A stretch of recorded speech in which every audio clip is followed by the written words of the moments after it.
જય હિન્દ વિદ્યાર્થી મિત્રો, આપણે જોઈ રહ્યા છીએ એકમ નંબર 22 બોડો. લેખક છે ઝવેરચંદ મેઘાણી, સાહિત્ય પ્રકાર છે લોકવાર્તા અને સાહિત્ય સંદર્ભ છે સૌરાષ્ટ્રની રસથાળ. અગાઉ પણ આપણે આ પાઠના 3 ભાગ જોઈ ચૂક્યા છીએ. આજે આપણે ભાગ નંબર 4 જોઈશું કે જેની અંદર આપણે બીજી વાર્તા છે બરાબર એનો અભ્યાસ કરીશું. પહેલી વાર્તાની અંદર આપણે જોયું કે જે રાજા વજેસંગજી અને જે સોંડોમાળી હતો એની વાર્તા આપણે જોઈ. હવે આપણે વાર્તા નંબર 2 જોઈશું, બીજો પ્રસંગ જોઈશું. એક દિવસ વજેસંગજી શિકારે નીકળેલા બરાબર. પાછા એમનું જ વર્ણન છે કે જે રાજા છે, રાજા ક્યાંના હતા તો ભાવનગરના રાજા. નામ શું હતું? વજેસંગજી. પાછા ક્યાં નીકળે છે? શિકારે નીકળે છે. ઓળખાય નહીં તેઓ શિકારી લેબાસ પહેરેલો, કે કોઈ પણ વ્યક્તિ તેમને ઓળખી ન શકે ને કે પોતે રાજા છે, એટલા માટે તેમણે પોતાનું રૂપ બદલાવ્યું હતું અને શિકારી વેશની અંદર તેઓ બહાર નીકળ્યા હતા. સમઢિયાળા ગામના એક ખેતરમાં મોલ ઊભો હતો. હવે ગામનું પહેલા ભાગની અંદર આપણે પહેલી વાર્તાની અંદર કયા ગામનું વર્ણન હતું તો ભૂંગલી. હવે જે ગામ છે તેનું નામ છે સમઢિયાળનું વર્ણન છે. તો હવે રાજા છે છુપા વેશે નીકળે છે, શિકારીનો લેબાસ એટલે કે પહેરવેશ નીકળીને, અને ગામ છે સમઢિયાળ ગામ આવે છે. ગામની અંદર એક સરસ મજાનું ખેતર હતું અને ખેતરની અંદર સરસ મજાનો મોલ ઊભો હતો. મોલ એટલે થાય કે પાક. અને એ ઊભા મોલમાં પોતે ટૂંકો રસ્તો લેવા માટે ઘોડો ચલાવ્યો. હવે રાજા શોર્ટકટ લે છે. હવે જો ફરીને જાય તો ઘણો લાંબો સમય થાય, તો વિચાર કરે છે કે ચાલને કે આનમાંથી વચ્ચે વાડી જે હતી, સરસ મજાનો મોલ હતો, તો વચ્ચેથી નીકળી જાઉં તો મારો સમય પણ બચી જાય. એટલે કે ટૂંકો રસ્તો લેવા માટે શું કરે છે? ઊભા મોલની અંદર પોતાનો ઘોડો રાજા દોડાવે છે. ખેતરમાં કણબીની ડોસી ઊભેલી બરાબર. કણબી એટલે કે પટેલની એક ડોસી ઊભેલી હતી ખેતરની અંદર. પોતાના મોલ ચગડાતા જોઈને ડોસીએ ઘોડે સવારને 2-4 ગાળો દીધી. સ્વાભાવિક છે કે પોતાનું ખેતર છે અને ખેતરની અંદર કોઈક ઘોડો ચલાવીને વ્યક્તિ જતો હોય, પોતાના મોલને નુકસાન થતું હોય તો કોઈ પણ વ્યક્તિ ચૂપ રહી શકે નહીં. એમ જે ખેતર હતું કોનું હતું? કણબી ડોશીનું હતું. ત્યાં ઊભેલી હતી અને જોએ છે કોઈ વ્યક્તિ ખેતરની અંદર સરસ મજાનો લીલો પાક ઊભેલો છે, એનામાં શું કરે છે? ઘોડો ચલાવે છે. તો ડોશીથી રહેવાનું નહીં અને શું કરે છે? ઘોડે સવારને 2-4 ગાળો દે છે. શું કહે છે? મારા રોયા ભાળતો નથી, પીટ્યા, ઊભા ખેતરમાં ઘોડો હાંકે છે તે લાજતો નથી. હવે અસવારને ગાળો આપે છે. શું કહે છે ડોશી? કે મારા રોયા ભાળતો નથી, એ કે તને દેખાતું નથી, એ કે ઊભો રહે, એ કે તને ખબર નથી પડતી એટલો સરસ મજાનો જે પાક ઊભેલો છે દેખાતો નથી અને એનામાં તું ઘોડો હાંકે છે, કેટલું નુકસાન કરે છે. મહારાજાએ ખોટો ગુસ્સો કર્યો. મહારાજ શું કરે છે? ખોટો ગુસ્સો કરે છે. અને શું કહે છે? ડોશી ગાળો કેમ કાઢે છે? બરાબર, તળપદી ભાષા છે. શું કહે છે? એ કે ડોશી એ કે ગાળો શું કામ બોલે છે? ઓળખસ? એ કે તું મને ઓળખે છે? પહેલાં એ કે જોતો ખરી કે હું કોણ છું? એમ રાજાના નોકર છે. શું કહે છે? કે અમે એટલે કે હું રાજાનો નોકર છું. જેલમાં ખોસી દેશું, જેલમાં બીક બતાવે છે ખોટી. હવે ડોશીએ ગાળો આપીને ત્યારે મહારાજ શું કરે છે? ખોટો ગુસ્સો કરે છે અને કહે છે કે ડોશી કે શું કામ ગાળો આપે છે? પહેલાં જોતો ખરી કે તું મને ઓળખે છે? હું રાજાનો નોકર છું અને હમણાં તને હું જેલમાં પૂરી દઈશ. હવે જાજા રોયા. ડોશી શું કહે છે? જો એકદમ નીડર છે, એને જરાય પણ ડર છે ને સાચું છે એ છે. તો શું કહે છે કે જાજા રોયા, એ કે તારા જેવા સપારડા તો કંઈક આવે ને જાય. સપારડા એટલે શું થશે? કે સિપાઈ. કારણ કે જે રાજા વજેસંગ છે ને એ કોના વેશમાં આવેલા હતા? તો જે શિકારી જે હતા ને સિપાહીના વેશમાં આવેલા હતા બરાબર. તો શું કહે છે કે તારા જેવા સપારડા તો કંઈક આવે ને કંઈક જાય. બાપુ વજેસંગના રાજમાં કોનું દેન છે કે કેદમાં પૂરે? શું કહે છે કે જાજા એ કે રોયા, એ કે તારા જેવા સિપાહી તો કેટલાય આવ્યા ને કેટલાય ગયા, પણ વજેસંગજીના રાજમાં કોનું દેન છે કે કેદમાં પૂરે? કે કોનું એ કે હાલે જે વગર ગુનાના અમને કેદમાં પૂરે? કે તારા જેવા સિપાહી તો કેટલા આવે અને કેટલા જાય, પણ જ્યાં સુધી રાજા વજેસંગ છે ત્યાં સુધી તેના રાજ્યમાં ક્યારે પણ ખોટું થવા દેશે નહીં. ઠાકોર ચાલ્યા ગયા. હવે ઠાકોર જે છે ત્યાંથી જતા રહે છે. મનમાં વિચાર કર્યો, વાહ મારી પ્રજા કેવી નીડર એટલે કે મારી પ્રજા કેટલી બહાદુર છે. મારા પર એને કેવો વિશ્વાસ છે, બહાદુર કઈ રીતે, તો સિપાહી આવ્યો તો એના સામે પણ ફટકારતા અને એને હકીકત જે સાચું જે હતું એ સંભળાવી દીધું, નીડર છે. અને મારા ઉપર કેટલો વિશ્વાસ છે કે રાજા પોતે વિચાર કરે છે કે મારી પ્રજા કેટલી નીડર છે, અને મારા ઉપર એને કેટલો વિશ્વાસ છે કે રાજા વજયસંઘજીના દેનમાં એટલે કે એના રાજમાં કોઈ પણ વ્યક્તિ સાથે કોઈ પણ અન્યાય થાય નહીં. તો મારા ઉપર કેટલો બધો એને વિશ્વાસ છે. એને વધુ નીડર બનતા શીખવું તો જ મારું જીવ્યું પ્રમાણ કહેવાય. નીડર તો છે, બહાદુર તો છે, પણ હજી પણ એને વધારે નીડર બનતા શીખવું ને તો જ મારું જીવ્યું પ્રમાણ કહેવાય, તો જ હું સારો રાજા કહી શકું.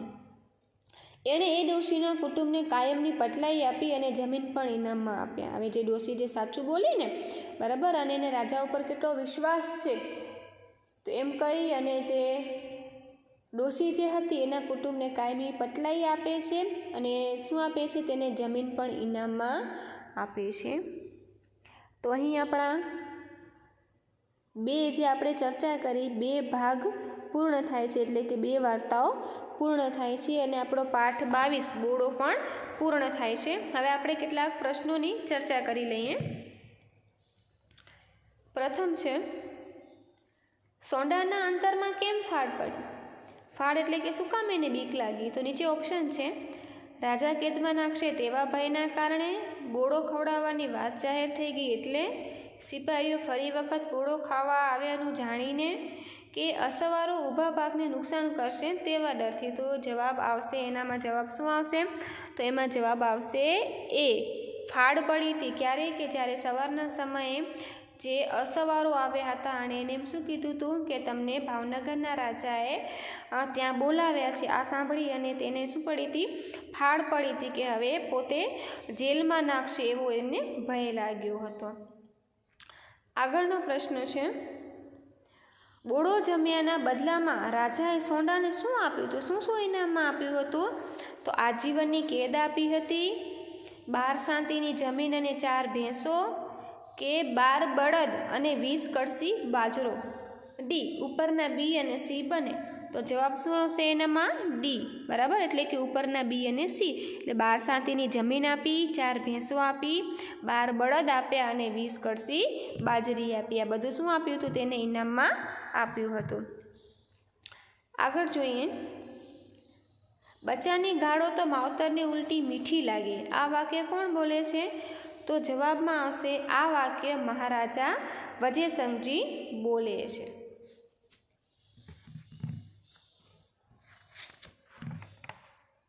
ચોથો વિકલ્પ જોઈએ, ભગવાન અમને કોઈ દી ભાવનગર ન બતાવે. આ વાક્યમાં સોંડાનો ભાવ કયો છે? તો શું આવશે? બી, રાજના સિપાહી ઠોસે ચડાવીને વેઠ કરાવે તેવો ભય હતો એટલા માટે. હવે પ્રશ્ન નંબર 2 જોઈએ, કારણ આપવાના છે. સોંડાએ ઘરવાળીને કહ્યું કે હવે આપણા તો રામ રામ સમજવા. કારણ કે ભાવનગરથી સિપાહીઓ તેને તેડવા આવ્યા હતા અને તેને ભય હતો કે ગઈકાલે સિપાહી આગળ તેમણે જે રાજાને ગાળો આપી હતી ને, તો એ સિપાહીએ જઈ અને રાજાને કહી દીધું હશે અને રાજા શું કરશે? હવે પોતાને જેલમાં નાખશે. એટલા માટે એની પત્નીને શું કહે છે કે હવે આપણા તો શું સમજવાના? છેલ્લા રામ રામ સમજવાના. પ્રશ્ન નંબર 2, સોંડાની વાત સાંભળી મહારાજા વજયસંઘજીની છાતી ફૂલવા લાગી. શું કામ? કારણ કે જે સોંડામાળીએ જે વાત કરી હતી ને, બરાબર, એની વાતો કેવી લાગી એને? સાચું કલી લાગી. કેવી લાગી એને? સાચું કલી લાગી. અને પોતાને જે આદરમાન આપ્યો હતો, બરાબર, એવો આદરમાન, એવી એની જે સાચું કલી વાતો, એવો એનો મીઠો બોળો, એવી એની જે મજા મોલાતું, એટલે કે જે એની મહેલની અંદર જે મીઠાઈઓ જે હતી ને, એનામાં પણ એને મજા આવી નહોતી. એટલા માટે તેની છાતી ફૂલાવા લાગી કે એની પ્રજા કેવી છે? નીડર છે. એના રાજમાં પ્રજા કેવી છે? એકદમ નીડર છે. એટલા માટે. મહારાજા વજયસંઘજીની ઉદારતાને તમારા શબ્દોમાં વર્ણન કરો. કે મહારાજા વજયસંઘજીની ઉદારતા, બરાબર, તો 2 પ્રસંગોમાં તેમની ઉદારતા જોવા મળે છે. એક તો જે ભૂંબલી ગામની આપણે ઘટના જોઈ હતી, જે સોંડો માળી છે એનો બોડો જમ્યા ને એના બદલામાં તેને ઇનામ આપે છે. ઇનામમાં તો શું શું આપે છે? પ્રથમ તો તેને પોતાની પાસે પોતાની સિંહાસનની બાજુમાં તેમને બેસાડે છે અને શું કરે છે? તેને ઇનામ આપે છે. અને ઇનામમાં પણ શું આપે છે તેમને? તો ઇનામમાં પણ એમને 12 સાંતીની જમીન, 4 ભેંસો, 12 બળદ ને 20 કળશી બાજરો અને મદ્રાસી સાફો પહેરાવીને શું કરે છે? તેને માનભેર ઘરે મોકલે છે. બીજું વર્ણન કયું હતું? તો બીજું વર્ણન હતું સમઢિયાળનું. બરાબર, ત્યાં કણે જે ડોશીમાં છે એની જે નીડરતા છે એનું વર્ણન છે. અને અંતમાં એને પણ શું આપે છે? રાજા કાયમી પટલાઈ આપે છે અને કેટલીક જમીન પણ ઇનામમાં આપે છે. હવે સોંડાની મહેમાન ગતિનું વર્ણન કરો. તો જે ભૂમલી ગામ હતું ત્યાં કણે સોંડાની વાડી આવેલી હતી. ત્યાં બપોરના સમયે કોણ આવે છે? તો બપોરના સમયે ત્યાં એક અસવાર આવે છે.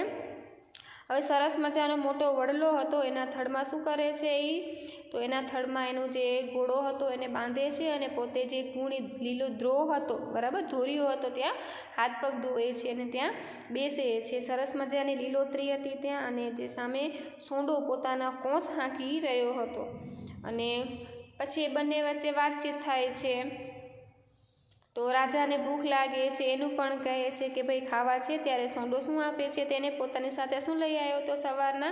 તો સરસ મજાનો મીઠો બોળો લઈ આવ્યો હતો. અને દોણી પણ કેવી હતી? નવી હતી. એટલે કે અને સરસ મજાનો છાંયણો હતો વડલાનો. તો કેવો થઈ ગયો હતો? સરસ મજાનો એકદમ ઠંડો શીતળ થઈ ગયો હતો.